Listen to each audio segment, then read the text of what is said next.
이 새벽에 하나님께서 우리에게 주시는 말씀은 구약성경 사사기 13장 2절 말씀입니다.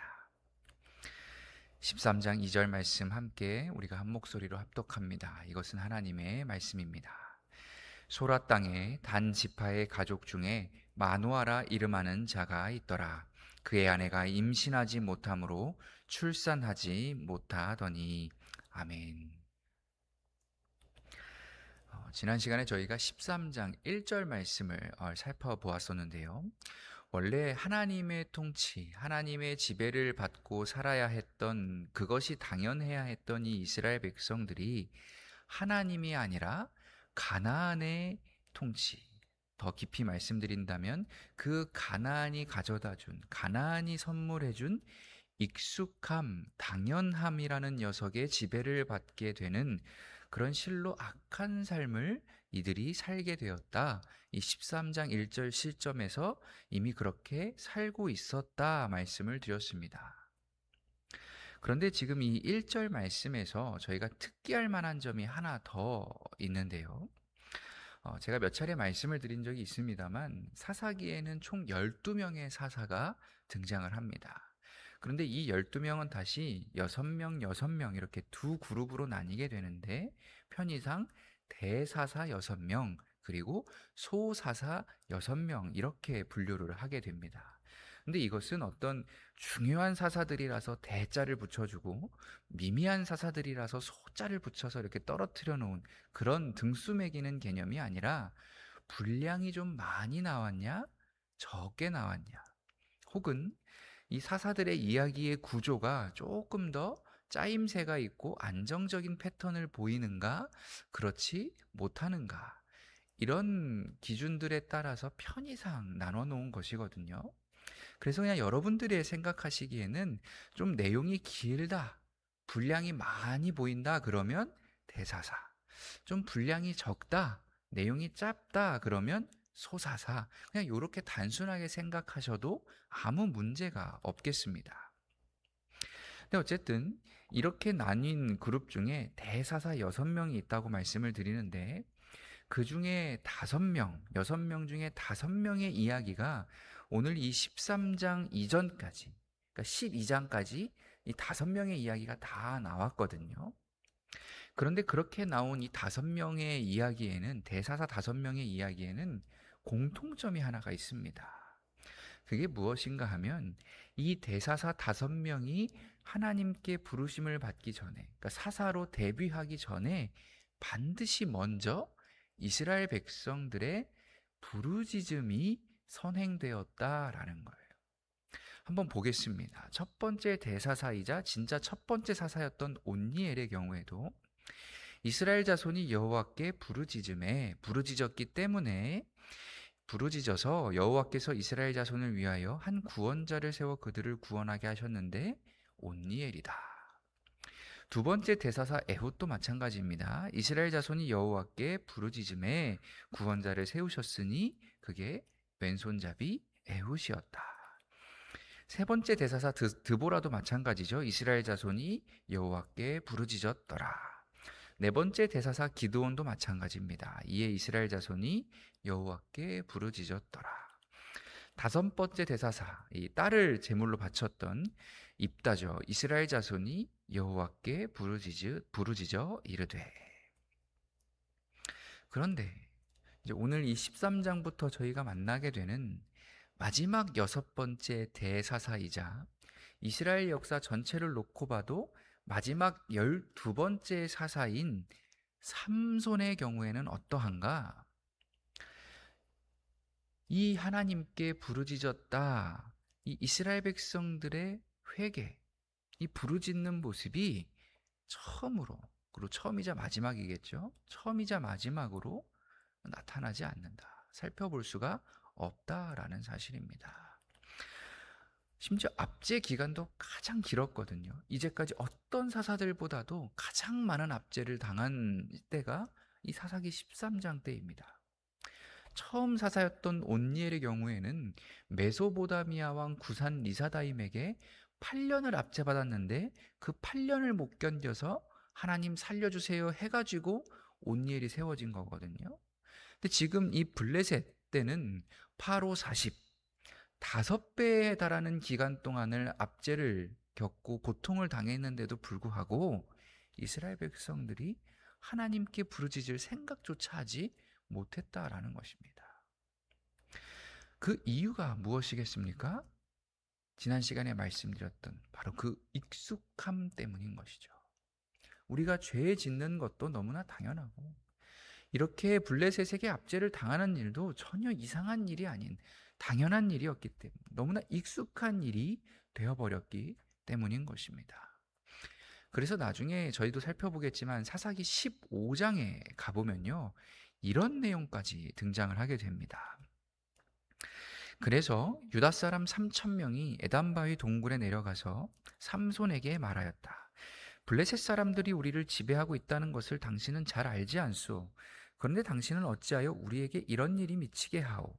삼손이 그들에게 대답하였다. 그들이 나에게 한 대로 나도 그들에게 갚아주었을 뿐이요.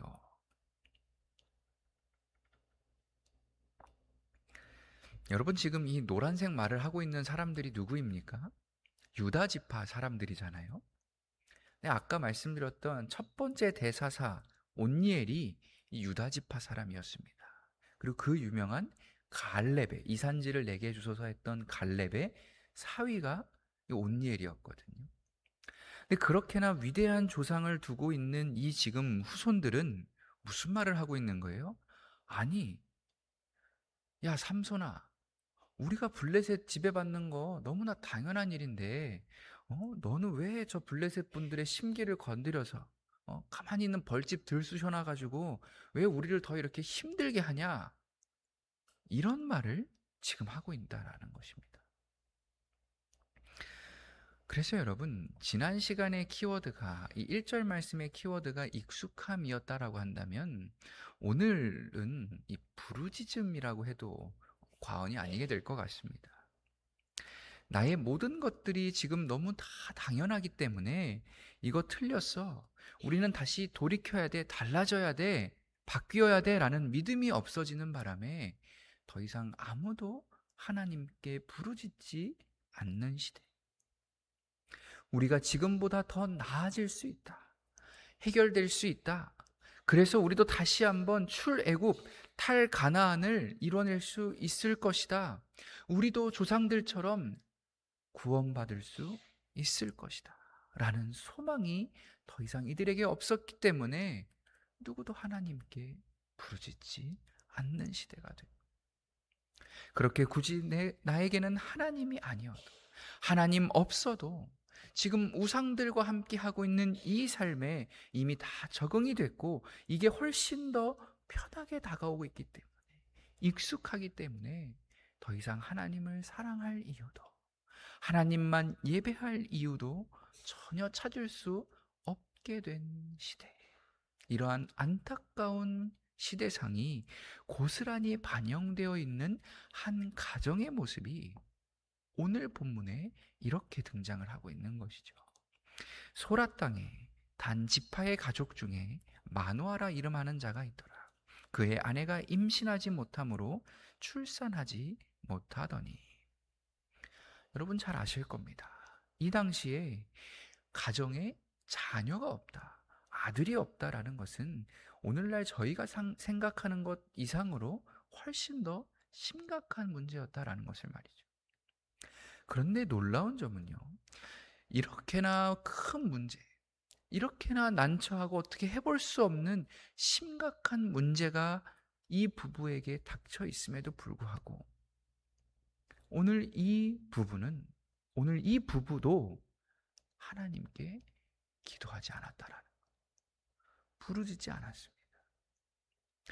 자기들 힘으로는 도저히 어떻게 해볼 수 없는 너무나 심각한 문제가 지금 자신들 앞에 놓여 있어서 이 문제를 해결하기 위해서 정말 안 해본 거 없이 세상에 수많은 좋다는 방법들을 다 시도해 봤을 텐데도 불구하고 정작 이들이 내가 하나님께 기도해야 되겠다, 이 문제를 가지고 하나님께 부르짖어야 되겠다, 무릎을 꿇어야 되겠다 하는 생각만큼은 전혀 하지 못했다라는. 그런데 중요한 것은 무엇입니까? 이렇게 그들이 기도하지 않았고, 이렇게 그들이 출산하지 못하더니 하고 나서 이어지는 3절 말씀에 이런 내용이 나타난다라는 것입니다. 여호와의 사자가 그 여인에게 나타나서 이르시되. 무슨 말씀입니까? 누구도 하나님께 부르짖지 않았는데 하나님께서 먼저 이스라엘 땅에 찾아와 주셨다라는, 마노아도 그의 아내도 지금 이 가정에서 누구 한 명도 자신들의 문제를 가지고 하나님께 나아간 적이, 아뢰은 적이 전혀 없는데도 불구하고 먼저 하나님께서 그들의 문제를 안타까워하시면서 이들에게 찾아와 주셨다라는 것이죠. 여러분, 우리는 종종 어떻게 생각합니까?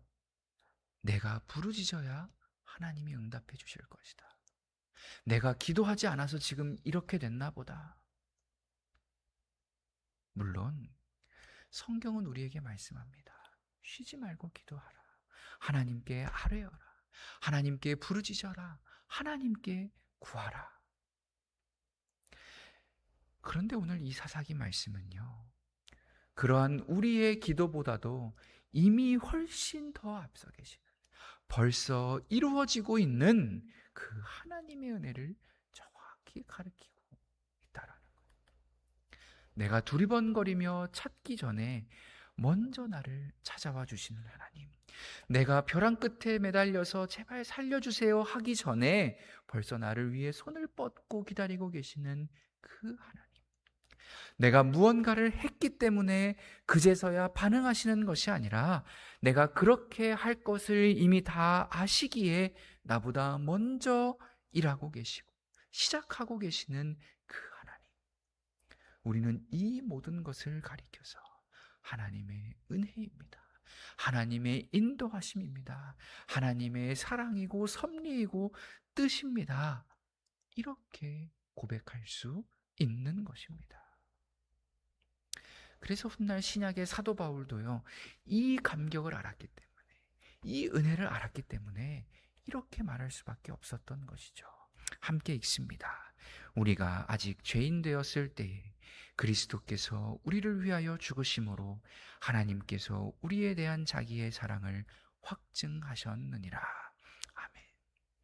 그런 의미에서요, 오늘 저와 여러분의 기도는요, 우리의 부르짖음이라는 것은 세상의 다른 종교나 그 어떤 것과도 정말 조금도 같을 수가 없겠다라는 것입니다. 왜요? 그들은 빨리 움직여 달라고 기도하기 때문에. 그들은 지금 그 능력을 내게 빨리 발휘해 달라고 기도하기 때문에. 나의 이 문제를 빨리 당신이 해결해 달라고 그렇게 부르짖는 것이지만, 우리 모든 그리스도인들의 기도는 무엇에 기초해 있기 때문인 것입니까? 이미 나를 위해 움직이고 계시는, 일하고 계시는 그 하나님을 믿기 때문에 우리는 감사로 기도할 수 있는 거예요. 이미 나 같은 죄인도 사랑해 주시고 구원해 주셔서 내가 이 땅에서 다 살아가는 동안에 지옥 시민으로서가 아니라 천국 소망의 담지자로서 담대하고 행복하게 살아갈 수 있게 해주신 그 사랑의 하나님께 우리는 기도하기 때문인 것이죠. 지혜의 근원이 되시는 하나님께서 당장 내 소견, 저 세상 사람들의 시선에 옳은 길로가 아니라 언제나 하나님 당신이 보시기에 의로운 길로, 부모가 자녀를 정성스럽게 손잡고 이끌어주듯 나를 늘 사랑으로 이끌어주시는 그 하나님의 사랑에 기대어 살아갈 수 있기 때문에 우리는 하나님께 기도하는 것입니다. 사랑하는 교회 여러분, 부르짖음이 완전히 사라져버렸던 그 시대에도 하나님은 찾아와 주셨습니다. 기도가 완전히 끊어져 버렸던 그 가정에도 하나님은 먼저 찾아와 주셨습니다.